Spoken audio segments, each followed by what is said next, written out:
people have given Nano Banana Pro an exam paper, and Nano Banana Pro is able to fill it all out, including workings, in handwriting, as if it was filling it out like a human being. Good morning, everybody. Christmas is very rapidly approaching. My diary is filling up very quickly with fun things, parties, which is useful because it's getting so cold and dark that I want to leave the country right now.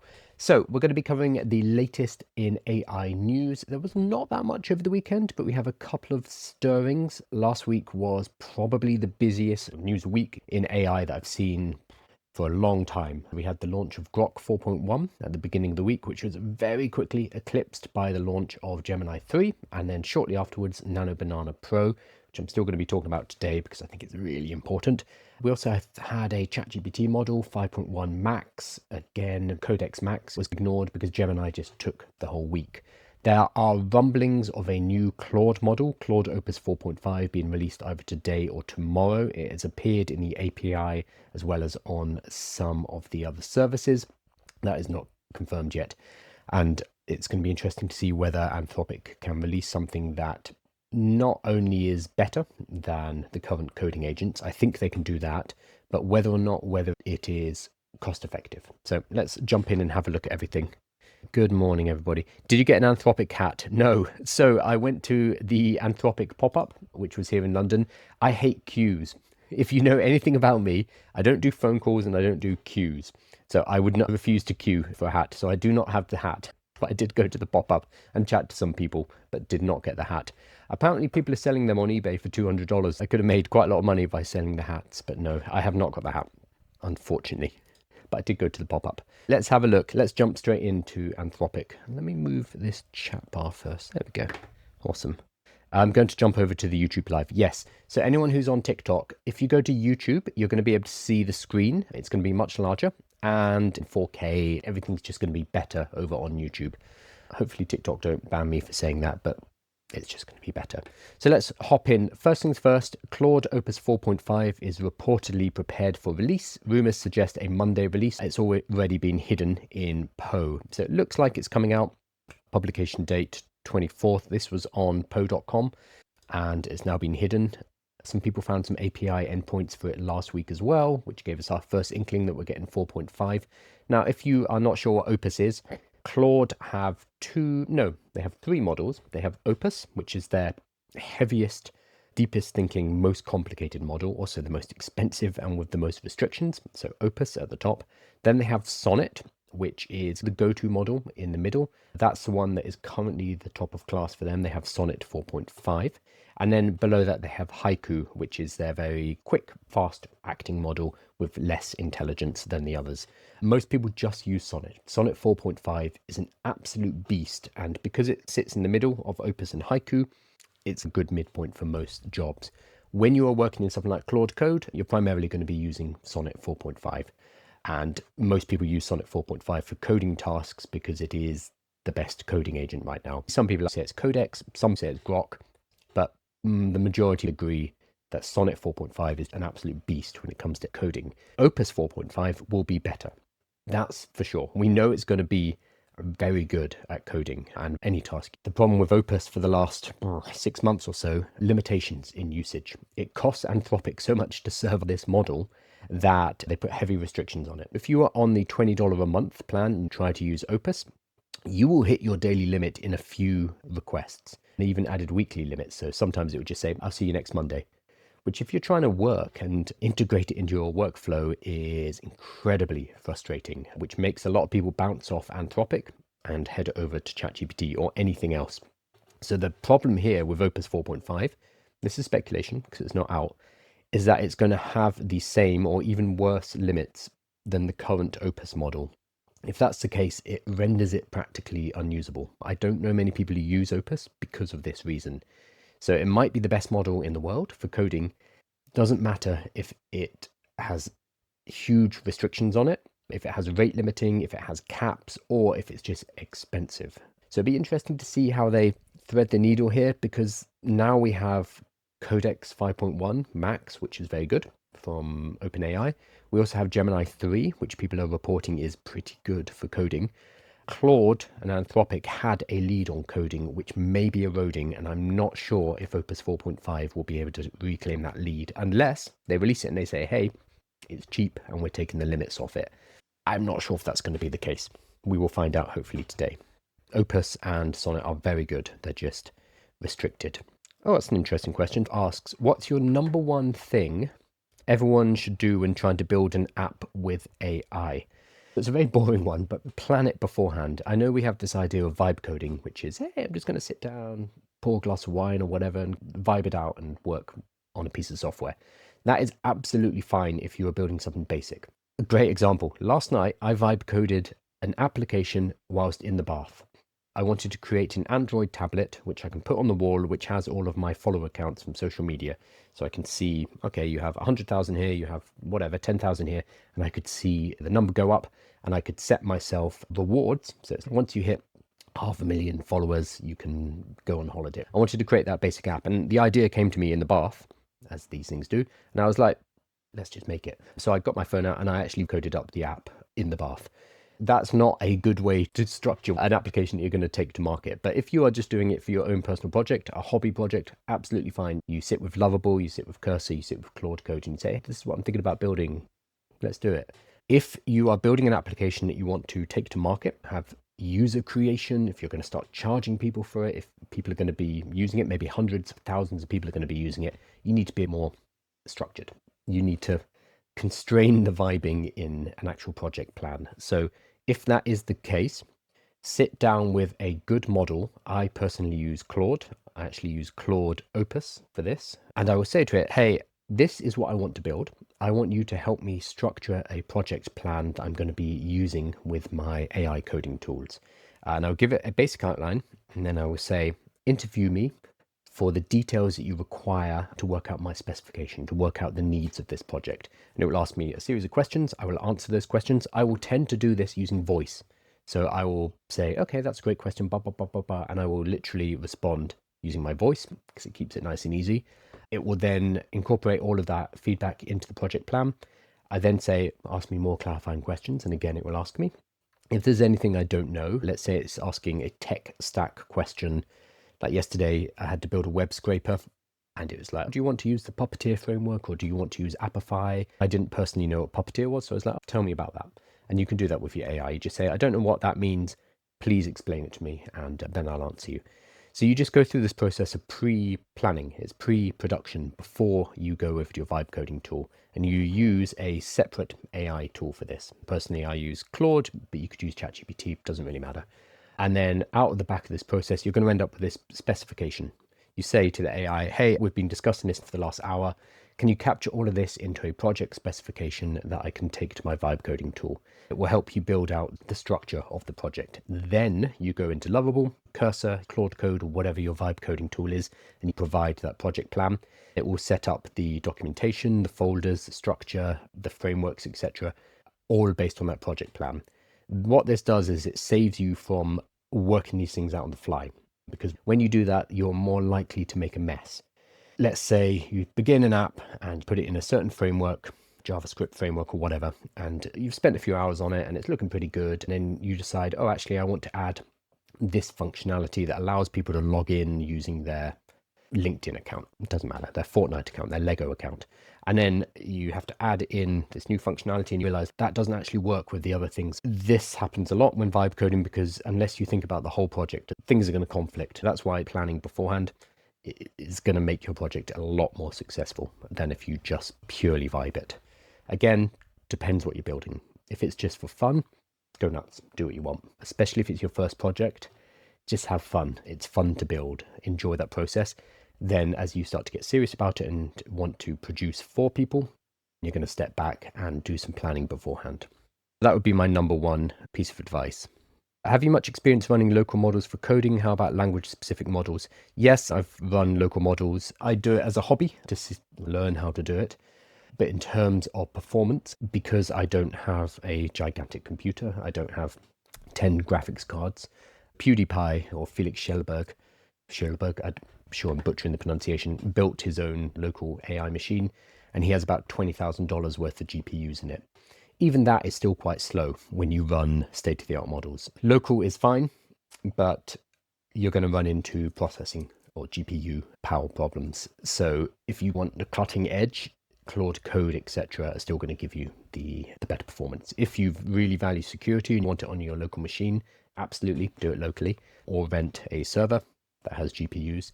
But otherwise, you are going to get degraded performance unless you buy a machine worth $100,000.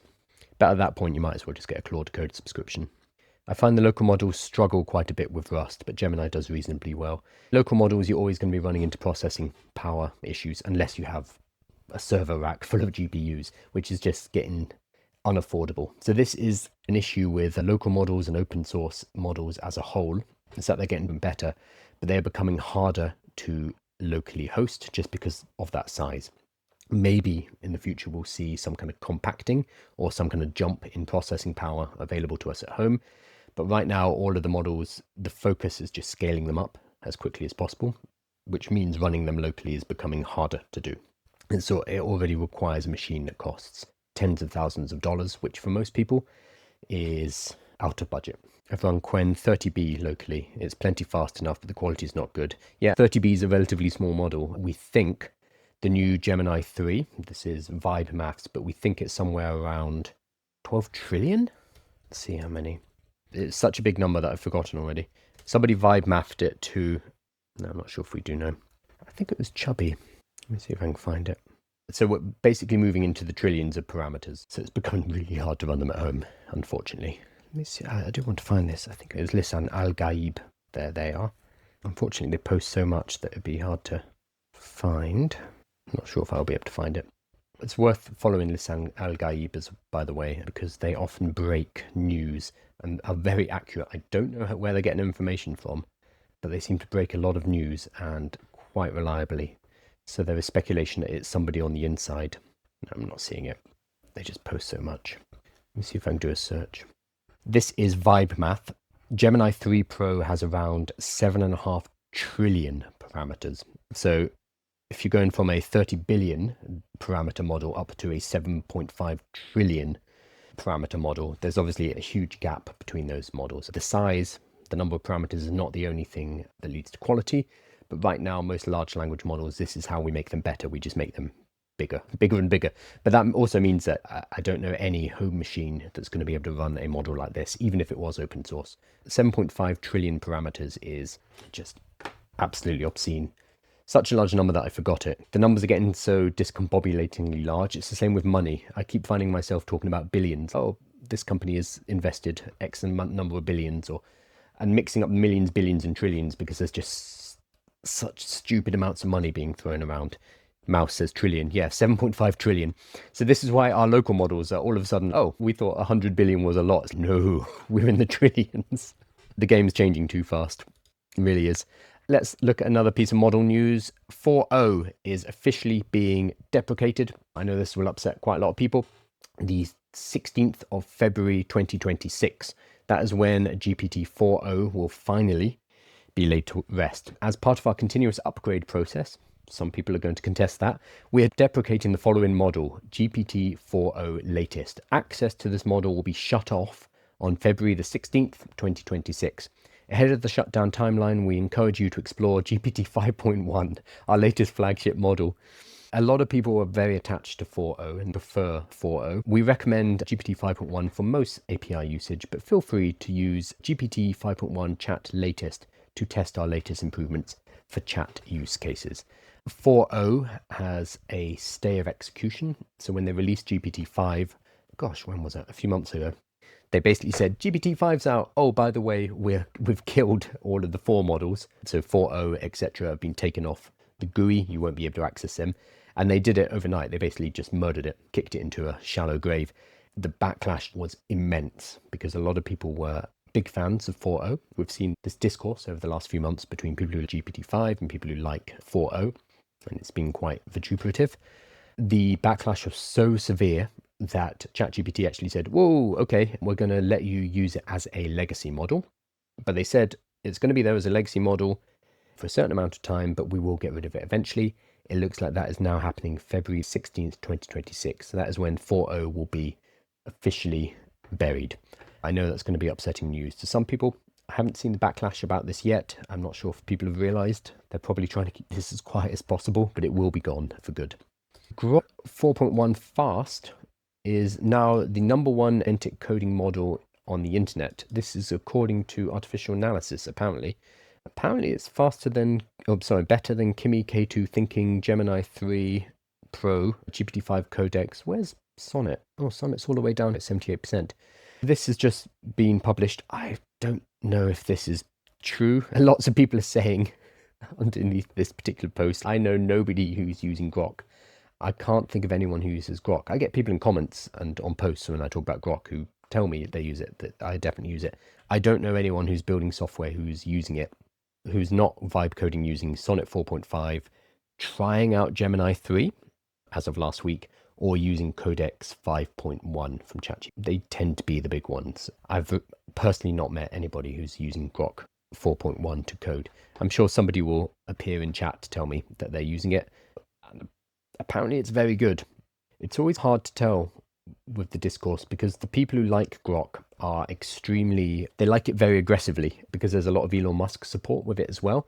So it's hard to separate the actual quality of the model from the people who are praising it. Using it every single day for coding, I'm teaching it a little, but mostly it gets it right and teaches me new tricks.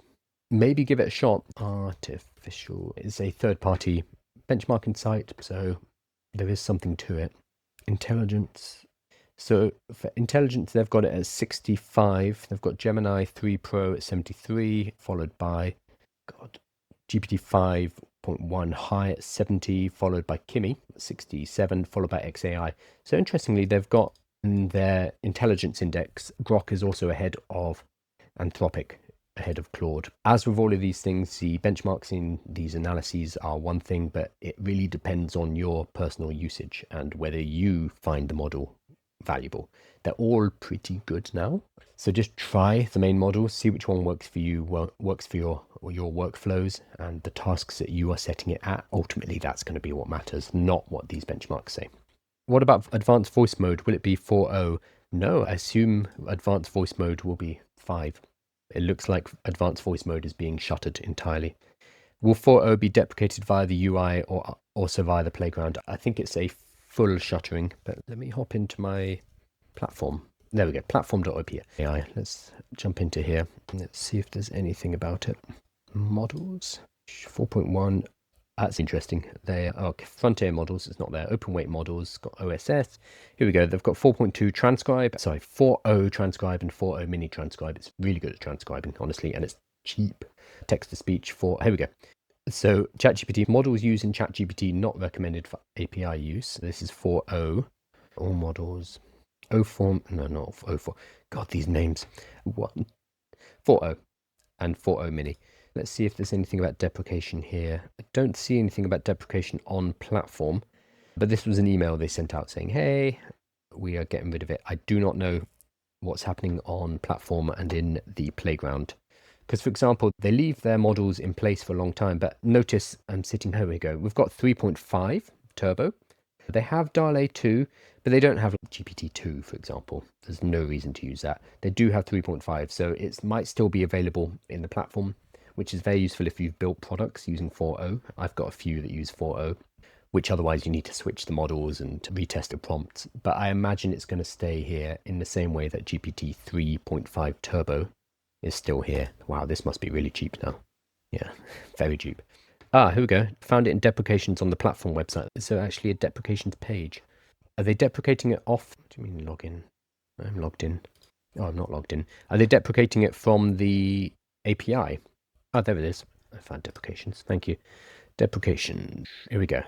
Shutdown date on 18th of November. So this was last week. We notified developers using GPT-4 latest model snapshot of its deprecation and removal from the API. It's going to be removed from the API on February the 17th. They're recommending you update it to 5.1. Interesting. It's interesting that they've left 3.5, but they're removing 4.0. That's very interesting. Thank you, Johnny Walker. I found it thanks to you. Wow, they really don't like 4.0, huh? Make of that what you will. I want to hop across to Google. I've been talking about Google all of last week, but Google cooked so hard last week that it's hard not to. They released another update, which I think quite a few people missed because they were releasing Gemini 3, Nano Banana Pro, Anti-Gravity, which is really good, by the way. So they have updated Notebook LM. Notebook LM is one of my personal favorite Google products. Not a lot of people know about it. This is the problem with Google. They release so much stuff. They don't really tell people. They don't really make a big fanfare of it. If this was ChatGPT, so OpenAI, they'd be like shouting it from the rooftops that we have this cool new tool. But Google's, hey, we built something. Try it out if you want. They've added into Notebook LM the ability to generate infographics and the ability to generate slide decks based off of Nano Banana Pro. So here is a slide deck. Let's see if I can pull it up. I haven't looked at this yet. Oh, that's not going to... Okay, we'll do it this way. So this is on Transformers. So I fed it a video about Transformers and asked it to put together a slide deck about Transformers. So let's have a look. The Architecture of Intelligence, a foundational deep dive into Transformer models. Oh, wow. This is really good. I'd have to go with a fine tooth comb, but I gave it no additional information. I just said, hey, make me a slide deck based on the information you've been provided. And as you can see, it has created very complicated, very detailed diagrams. So this is Nano Banana Pro creating these diagrams, which has allowed it to make a incredibly technical looking presentation. Again, I'd have to go through it to check whether it's making it up, but I'm not seeing anything that is completely nonsense. The reason it can do this is Nano Banana Pro uses the thinking model to decide what's going to be in the image before it creates the image. A lot of people have been using it to create memes and pictures of celebrities hanging out. And missing the really important point here, which is you can give it a task and it will go away and research what needs to be in that image. That's really cool if you are running a business and you want to create a presentation like this, or you want to create infographics or sales material or something that's going to contain not just graphical elements, but also some kind of thought behind it. So you need to decide where those elements are going to go, what kind of supporting text there's going to be. It allows you to present information in a visual way. And as you're seeing right now with these slides, these are extremely good. Nano Banana Pro has that thinking step where it uses a large language model to work out everything beforehand, then it generates the image. So previously, if you were using Nano Banana before Pro, what you'd have to do is you'd have to go into Claude or ChatGPT or Gemini and talk to it about the type of image you wanted to create. So let's say you're making a comic, you'd say, hey Claude, I want to make a comic explaining transformer architecture. I want it to be a 4-panel comic. The first panel should be blah, blah, blah. The second panel should be etc. Help me come up with an image prompt. And then you could feed that image prompt into Nano Banana and it would do the job. Now Nano Banana does it all internally. So it would do the thinking, it would do the composition, it would do the text, everything, and then pull it all together and create incredibly impressive images. This is basically an image that it's giving me. Let's hop over to the other one, which is an infographic. Oh, okay, the infographic is broken. So that one doesn't work. That's a shame. But the slide deck is very good. I'm regenerating the infographic. Notebook LM is a fantastic tool already, but they've now updated it with the ability to create extremely good slide decks. If you've used PowerPoint's Copilot version of a Copilot AI slide creator, it's rubbish. This is extremely good. This is a big threat to Gamma, interestingly. Gamma is an AI startup that makes slide decks. This is a problem. I'm sure they're looking at this. Oh God, we might be in trouble here. But again, it requires people to know that this exists, and Google are not very good at marketing it, whereas someone like Gamma is. I don't know why I'm not able to open these images. There seems to be a problem going on. But definitely go and check it out. Notebook LM is fantastic, and it got even better because of these slides. Okay, a few more things on Nano Banana. Andrej Karpathy is one of the co-founders of OpenAI, a very smart guy. I highly recommend his YouTube videos explaining large language models and transformers, generally for anyone who's interested in this stuff. He doesn't post that much on the internet. Interestingly, for the last few days, he's been frantically posting about Nano Banana Pro. He's very impressed, and this is a guy who is top of his game when it comes to artificial intelligence. He's posting things like a workout that Nano Banana Pro generated for him, which I find exciting, that somebody who is a top-level researcher, a top-level creator of these products, even this is really cool. Look at that. This is really cool. And there are certain things that he's highlighted, like this one, for example, which is going to be a big issue. People have given Nano Banana Pro an exam paper, And Nano Banana Pro is able to fill it all out, including workings, in handwriting, as if it was filling it out like a human being. And you can see one example here, which is physics, and then the one at the bottom here looks like chemistry to me. Oh yeah, Chem 121. So it's able to draw these diagrams, it's able to work everything through as if it was a human being. It's even, if you can see here, might not be able to make it out, it's even sketched things like on an exam paper when you're not quite sure of something, you might sketch something out before you put it in as a final answer. It's done. So this is extremely impressive. And again, it highlights the fact that Nano Banana Pro is not just creating images. It is first going through a thinking stage, a reasoning stage, working things out, and then making images based on what it has created. Gemini Nano Banana Pro can solve exam questions in the exam page image with doodles, diagrams, all of that. GPT think these solutions are all correct except for selenium 2p2 diselenium phosphide and a spelling mistake. It should be thiocyanic acid instead of thiocyanic. That's a pretty high-end mistake, to be honest. In my opinion, this is along the lines of how talking to an LLM via text is like typing into a DOS terminal, and GUI hasn't been invented yet. Karpathy is suggesting this is maybe the new way that we interact with AIs. It's going to be about letting the AI see what we see and then allowing them to kind of almost working in the space that we also work in. Right now, everything is mediated through text, us chatting to the AI, talking to it. We are moving towards multimodality very quickly. This example is, I'm sure if you're an educator, very interesting. We need to look at what we're doing with our education systems because they are under attack from artificial intelligence, and it is bringing into question how we learn, what we should be learning, and how do we stop people being lazy, and how do we get them through the process of learning when they have every right to say, why am I learning this? Because now the AI can do it for me. These are big questions, very big questions. Another example here from Chris Castanova, who works over at Adobe. Very cool. She fed in a menu, very generic menu, buttermilk or buckwheat pancakes, French toast, etc., and had Nano Banana generate images of each of those menu items. So you can upgrade your menus. Funnily enough, when I was in Vietnam earlier in the year, I noticed most of the menus there had all used AI generated images of their food. And whenever you went on Bolt, which is like their food ordering app, it's all AI generated images. And that has been totally accepted and not a problem at all. So this is just the same thing, but with even better images because we're using Nano Banana 3, which is helpful for something like this, Dutch baby. I wouldn't know what that is. And now there's an image of it.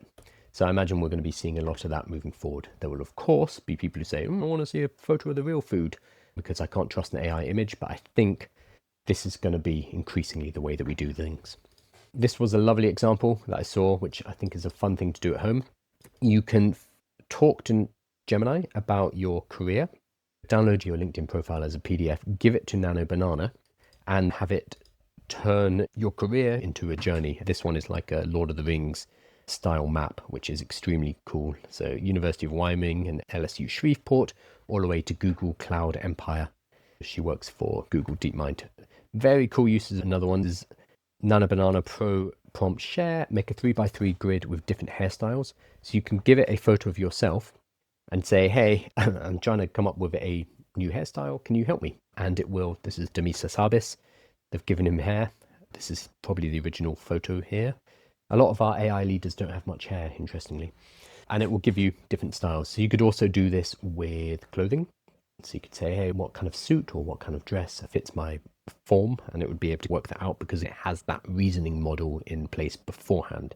So it can look at the image, work things out about you. Oh, they've got broad shoulders, so this would look good on you. So there are 1,000,001 AI startup apps that are going to be created from Nano Banana Pro. You could take photos of yourself, upload a couple of photos, and it helps you generate clothing and styles that match your body type. Maybe it matches you to celebrities who have a similar shape to you, and then it can show you what looks good on them. And then you can buy those clothing via the app, make affiliate cuts, etc. Very cool applications can be made using Nano Banana Pro.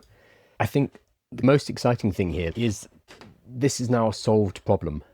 Putting text into AI images, or any text in AI images up until now, has been the dead giveaway. Because as soon as you saw an AI image and you saw the garbled letters, you're like, oh, it's AI. That's basically a solved problem. Every once in a while we see something a bit garbled, but it's done. That is no longer a problem for artificial intelligence. And we are seeing AI just pushing out and doing things that we did not think would be possible. There's a couple of kind of AI skeptics I follow over on TikTok, Instagram, etc., who, this one guy in particular, shows people how to identify AI images. He will zoom in. You've probably seen his videos. He zooms in. He's like, oh, you can see there's some distortion here, or this bit's too in focus, but this bit's out of focus, so that doesn't make sense. And it's very subtle things, because we've moved beyond the, oh, that person has 6 fingers. We're long gone. That's way behind us. He put out a video yesterday basically saying, I think it's going to be practically impossible for most people out there to identify reality and to know whether or not a photo, an image is real or not. And this is a guy who's an expert, and he put out this video saying, we no longer know. The only way you can know now is to bring an image back into AI. Gemini actually has something called Synth AI. You can put an image into Gemini and say, hey, is this artificial intelligence? And they have some watermarking, so it will be able to tell you if it's a Gemini Nano Banana Pro image or not. We are relying on the people creating these images to help us differentiate whether these are AI or not. Not a great position to be in. I say this as a pro AI person. We are at the point where reality and artificial intelligence images cannot be differentiated. That happened last week, mid-November 2025. We are now at the point where we cannot trust any photo that we see, which has big implications for humanity. As I'm a very pro AI person, we do need to come to terms with what that means for society as a whole, because it's going to have big effects. We cannot trust what we see anymore. AI images detection. Let me find him. Oh, Show Tools AI. Jeremy Carrasco. So this is the video here, and it's got 891,000 views. If you haven't seen Nano Banana Pro images, please drop what you're doing and look at the demonstrations. So he's basically saying this is it. We are at the point where I can't view it. Go ahead and watch that video, because this is a guy who is skeptical about AI for good reasons, and he's now saying this is it. It's now basically impossible to tell the difference. AI photos are mostly undetectable now. Honest reaction. Please look at the demos of Nano Banana Pro. Consider reanalyzing how good the new language models are too. Your old tricks probably won't work anymore. This is a guy who's an expert at it, like really good. And all of these videos are him going through and saying this is why it's fake. And he is now saying we are at the point where we don't know. And we need to, as a society, deal with that. We need to work out what that means. Unfortunately, society and government and regulation moves a lot slower than the technological process. So we need to deal with the fallout of that. Mike saying lots of ships will be launched from Nano Banana. Yeah, I have so many ideas. This is the problem with all of these technologies and with vibe coding tools now, is that we can whip up prototypes really fast. It means everyone else can. It's very easy to whip up a prototype. It's just a diffraction of focus. Like, what should we be focusing on when we can build so much? It's a good problem to have because we have these tools at our disposal, but it's still a lot to deal with. Most AI avatars reuse the frames. Yep, repeated frames. This way you can look for AI evidence. AI video is still not a solved problem. It's images, and Nano Banana in particular. Still static photo images. This is where Jeremy Carrasco and others I've seen are saying, I think that's the ball game. We can now no longer trust what static images we see. However, we will also get to that with videos. It's just a matter of time. It might be this year. No, it probably won't be this year. There's not much of it left. It might be next year. It might be a couple of years away, but it's going to happen at some point. I want to hop over to the UK. There's some interesting stuff going on. I'm not sure whether it's going to be enough, but there's some stuff going on. So if you're in the UK, this is probably of interest. So the AI to power national renewal as government announces billions of additional investment and new plans to boost UK businesses, jobs and innovation. A major package of new reforms and investment will put AI at the heart of the government's mission. Thousands of new jobs and billions of pounds in investment in AI announced across the UK as a driver for growth, including in Wales, Bristol and London. A new AI growth zone in South Wales, nice, will create more than 5,000 new jobs for local communities over the next decade. New opportunities for British AI firms to grow and AI innovation to flourish, expanded free access to compute for British researchers and sciences. Brilliant scientists also backed to use AI with 137 million to drive breakthroughs to develop new drugs, cures and treatments. Here we go. 25 billion being put towards AI. 10 billion investment in South Wales. I think a lot of this is actually data centers though. Data centers don't make many jobs. They create jobs while you are creating the data center, but once you've created it, it's a skeleton staff. There is money being pushed forward. They've announced a couple of AI ambassadors, Nobel Prize-winning British Massachusetts Institute of Technology, MIT economist and former chief economist of the IMF, Simon Johnson, will act as a standard bearer with public services and businesses. Monzo co-founder and Y Combinator general partner Tom Blomfield will champion British startups, and Google DeepMind VP of Research Raya Hadsel will champion the UK's place at the forefront of AI innovation. Follow all three of them. Interestingly, it's an economist, a business person, and an AI researcher. I approve of the fact that they have that. It's also good to see it's not just civil servants, not politicians who don't necessarily know what they're talking about, but people with some kind of experience in the industries. Don't quite know what being an ambassador means, but hopefully they have some kind of say in what's going forward. I'll put this all in the newsletter so you can read through it in detail. There was immediately an article in the BBC. Britain won't beat the US in the AI race, says ex-Google scientist. I agree. This is a two-horse race between the US and China. The UK is very good at creating researchers and scientists. As long as the Americans can pay 10 times as much in salaries, it's really hard to retain talent. You can have all the best intentions in the world, but when you are being offered millions to go and work in San Francisco, compared to 100,000 living in London, which is quite an expensive place to live on 100,000, it's very hard to stick in this country. Even our top teams, like DeepMind, is a UK company, that was purchased by Google back in 2014 for 400 million, which I think will go down as one of the best acquisitions of all time. It seemed like a lot of money back then, but now it is a pittance. I'm assuming that's Welsh. Who was part of the pioneering Google team that unlocked AI's ability to respond in human form, warned against trying to compete with hyperscalers in the US and China. 100%. I agree. There's a lot of money can be poured into AI. It's not going to be enough to beat the US or China. It doesn't matter if we repurposed our whole UK economy and put it into AI, that's still not going to be enough. We just don't have the resources to compete on the level with the US and China, unfortunately. It's nice to see some activity, and it's great to see AI being used in UK businesses, but we won't be able to compete on the level of building models and deploying models, not like China and the US. So hopefully that is not the plan. Instead, it is to give existing businesses access to artificial intelligence so we can boost our economy that way, instead of trying to become a predominant power in AI, in training AI, in infrastructure, etc. It's just not going to be possible, unfortunately. So what I'll do, I'll put all of this into the newsletter because there's a fair amount of detail about it. I did want to talk about this guy, Kanishka Narayan, MP. He's the MP for the Vale of Glamorgan, Wales, and he is the Minister for AI and Online Safety.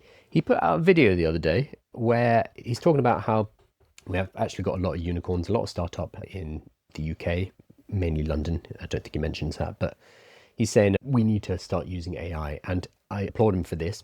In the video, he gets out his laptop and starts using Cursor, and he codes up a website. He's also recording the whole thing on his iPhone. I 100% applaud him for this. I think this is wonderful. So you can actually go visit his website, vibeshift.uk. Politicians love to talk the UK down, but UK AI and tech is moving at 100 miles per hour. It's time to shift the narratives. We're building a dashboard that tracks the UK AI story in real time. We have the largest tech economy in Europe and third largest in the world. We've produced more unicorns than France and Germany combined. Over 160 unicorns took their first steps in the UK. That's quite telling, because then they leave. Tracking the UK AI story, we're making the UK the world's best AI deployment hub. That's cool. Look at this. Oh, you can drag these little nodes around. I wonder how he made this. And each of these is like a little story. So 10 billion South Wales AI growth zone. This is one we just talked about. Is that connected to things? Cloud, but not really. The fact that an MP sat down with Cursor and actually put together a little project, and it has a GitHub that you can visit, I think is really exciting, because at least he understands a little bit about what these technologies can do. This is his repo, and Shift UK is his GitHub. I think this is really sweet. Not many politicians have this level of actually getting their hands dirty. They'll talk about AI because it's the new hotness and they've been briefed on it, but they're not going to be loading up Lovable. They're not going to be loading up Cursor. They probably know how to use ChatGPT, or how does Boris Johnson call it? It's like ChatGPT. But that's going to be about the extent of their AI. So good love to see this Kanishka Narayan MP. And hopefully other MPs can also get their hands dirty. No, it's probably not the best thing to say about UK MPs. We can also start to use these tools and realise what this means for business and the entrepreneurial economy if we empower our entrepreneurs and we give them access to resources, we help them with funding, etc., combined with AI tools, which is very much what I'm all about. Do you think ChatGPT's images will catch up with Nano Banana technology soon? Yeah, they've got DALL-E 3. Do you know whose images I find the most impressive? Grok's image generator, which is Flux-based, I think. Extremely good, extremely fast. Because with Nano Banana, you still have, or Nano Banana Pro, you still have the problem where you put in a prompt and you have to wait a minute or so before you get your image. It's a very good image, but it's quite a time-intensive process when using it via the GUI. You can use the API. It's not cheap, about 14 to 25 cents per image, depending if it's 2K or 4K. Grok's image generator, which is Flux-based, is incredibly fast. You'll put in a prompt and it will give you 10, 20, 30, 40 variations, basically in real time. Incredibly impressive. DALL-E 3, which belongs or developed by OpenAI, is lagging behind all of them. It's basically unusable because it's so slow and the quality is like substandard. I don't think it's a priority for them. I think for Google, remember that Google have all the images. They have Google Image, so they have already indexed the world's images. They're sitting on a lot of data. ChatGPT and OpenAI, they need to scrape all of that stuff, legally or not. It's a bit grey area, not legally or against terms of services. They are at a disadvantage when it comes to data and training. I just don't think it's a priority for them because they are already known as the major model. For Gemini, Nano Banana, the first one that came out, actually pushed Gemini into the public perception for the first time. It took them to the top of the App Store globally, and people realized that, oh, Google actually have an AI.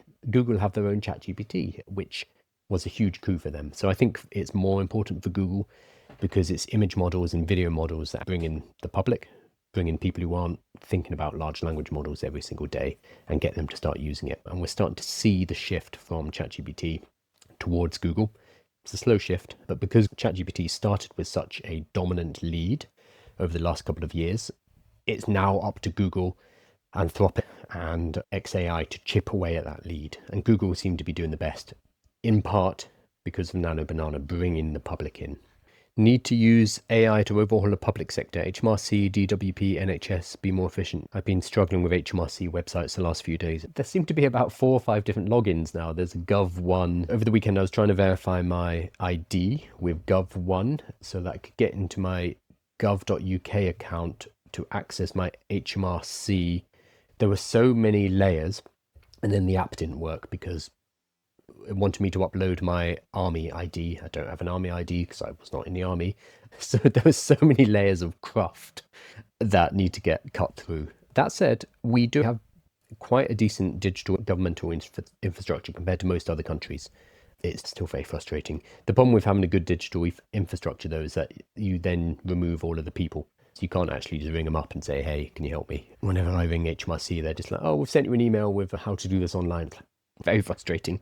What about GoDaddy Air to make websites? I don't trust anything GoDaddy do. Honestly, I don't like GoDaddy. GoDaddy spend so much money on marketing and not enough money on their product. So I've never had good experiences with GoDaddy. I have not used GoDaddy Air, but if it's anything like their other products, I imagine it's not very good. Did they buy it? Like in the same way that Wix purchased Base 44 to basically build it into Wix. I wouldn't be surprised if GoDaddy did something similar, but I don't rate anything that GoDaddy do. I have not used Air. I'm going to assume it's not very good. Sorry if that's wrong. Okay, last thing, and then I'm going to jump off. This is for anyone in the UK in particular. This is very cool, and I haven't seen enough people talking about this. So it's Movember right now for the next week or so. If you use Nano Banana to generate a picture of yourself with a mustache, and you post it, and you use the hashtag JennaMo or Movember, then Google is going to give £11 to Movember, which is not nothing. So if we can get a bunch of us all doing this, we can get some decent cash flowing into this charity, because Google have said that they will give £11 per image who uses this. So if you are in the UK and have Nano Banana on social media, then all you need to do is jump onto Gemini, you upload a selfie, copy and paste the following prompt. It will create a photo of you with a mustache, then upload it and tag Google UK and Movember. Every single person who does that will lead to £11. So if we get 1,000 people who do, that's 11 grand will go to Movember. So it's an easy way to donate quite a lot of money to Movember, up to 1 million. So what's that? 90,000. If we can get 90,000 people to do this, we can get £1 million sent over to Movember. We've got a week to do it. Cool. So I just want to flag that up. I'll shoot out some videos about that as well, because I think this is a very easy win. Awesome. So I'm going to finish up. As always, everything is available in the newsletter. The newsletter has a written summary of everything we covered, including the resources. For today, I'll give you the UK announcements about AI UK. It has supplemental videos, it has tweets, etc. So you can follow everything up. And it also includes, when you ask a question, I'll add it in here with a quick answer as well. So that is a free newsletter. It comes out every single day, and it's going to be a summary of what's just been covered the day before. Also, make sure you are subscribed to YouTube. YouTube is almost at 10,000. We're so close at 450. I want to hit 10,000 before Christmas. It should be fine. I think we're going to be okay. Please go and support over there on YouTube, subscribing, and on the newsletter, subscribing. That'd be really awesome. There are also lots of tools available on the website, like a quiz, which helps you work out what AI business you should start. I'm building a whole bunch more, and I'm going to release them there for free. So make sure you check it out. And then we have the catalog of playbooks. This includes maybe 100 plus playbooks going through practical uses of artificial intelligence to start and grow businesses. That is all available on the website. This is a vibe-coded website that I'm putting together bit by bit. It has some really cool stuff in here. This has been my pet project. Make sure you come and check it out. I will see you on the live around 10, 11 a.m. UK time. Hopefully we'll be talking about Claude Opus 4.5. It's been a busy week. Maybe we can have a breather this week. Thanks, guys.